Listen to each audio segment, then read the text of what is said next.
माझ्या यूट्यूब चॅनलवर तुमचं सर्वांचं खूप खूप मनापासून स्वागत आहे. आता इथे कटोरी ब्लाऊजची पेपर कटिंग आपल्याला करून घ्यायची आहे. तर आता इथे आपली पूर्ण उंची 13 इंच आहे. तर आता इथे आपण 2.25 इंचावर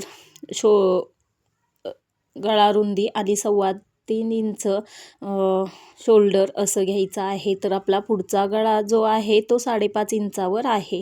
तर आता इथे आपण अर्ध्या शोल्डरवरच खूण करून घ्यायची आहे. तर आता इथे आपण 2.25 इंच गळा रुंदी आणि 3 इंच 3.25 इंच शोल्डर असं देखील माप टाकून घ्यायचं आहे.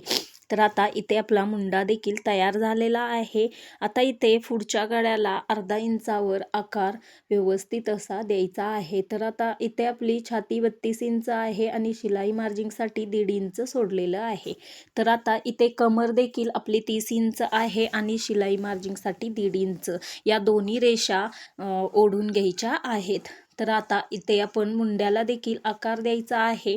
1 इंचावर आणि 1.5 इंचावर असे 2 आकार द्यायचे आहेत. पुढच्या भागाला 1 इंचावर आणि मागील बाजूवर 1.5 इंचा असं आकार द्यायचा आहे. तर आता इथे आपली ब्रेसपट्टी जी आहे पुढे 3 इंचावर आणि 2.5 इंचावर अशी ही ब्रेसपट्टी आपण मार्जिंग केलेली आहे. तर आता इथे कटोरीचा भाग देखील आपली कटोरी 5.5 इंचाची असल्यामुळे आता इथे व्यवस्थित असा आकार द्यायचा आहे.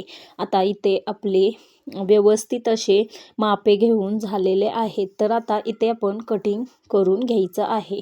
तर आता इथे कटिंग करत असताना व्यवस्थित वरचा भाग हा जो कट करायचा आहे.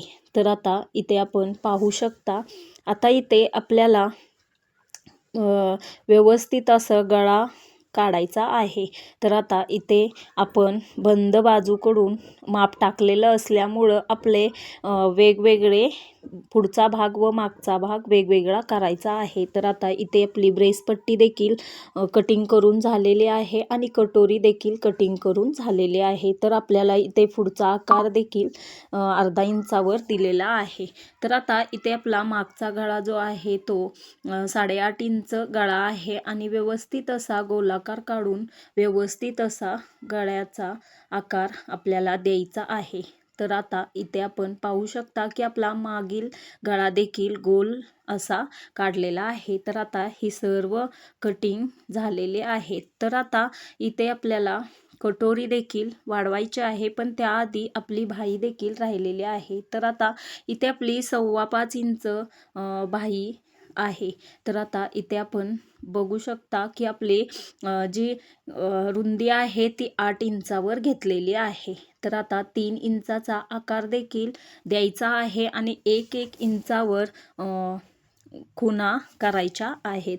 तर आता इथे आपल्याला अर्धा इंच असे आकारासाठी गोलाकारासाठी व्यवस्थित असा आकार देण्यासाठी व्यवस्थित आकार द्यायचा आहे. तर आता इथे आपली बाहीची देखील कटिंग व्यवस्थित अशी करून घ्यायची आहे.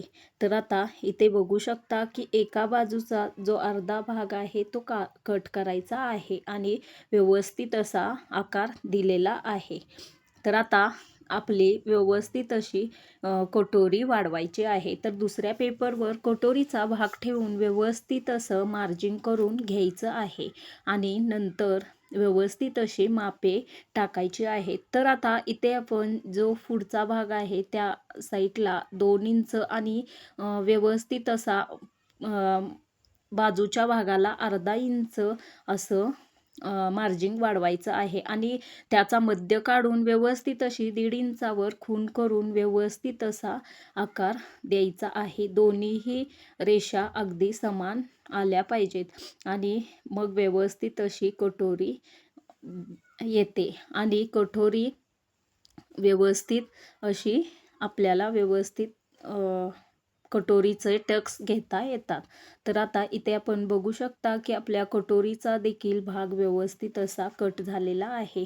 तर जे माझ्या चॅनलवर नवीन असतील त्यांनी लाईक करा, सबस्क्राईब करा आणि शेअर करा लगेचच, कारण जर तुम्ही सबस्क्राईब केलं तर तुम्हाला पुढील व्हिडिओच्या सर्व नोटिफिकेशन तुमच्यापर्यंत पोहोचतील. आता इथे आपण कटोरी ब्लाऊजची कटिंग करून ठेवलेली आहे. तर आता इथे ब्लाऊज पिसावर आणि अस्तरवर ती दाखवणारच आहे, ती उद्याच्या व्हिडिओमध्ये.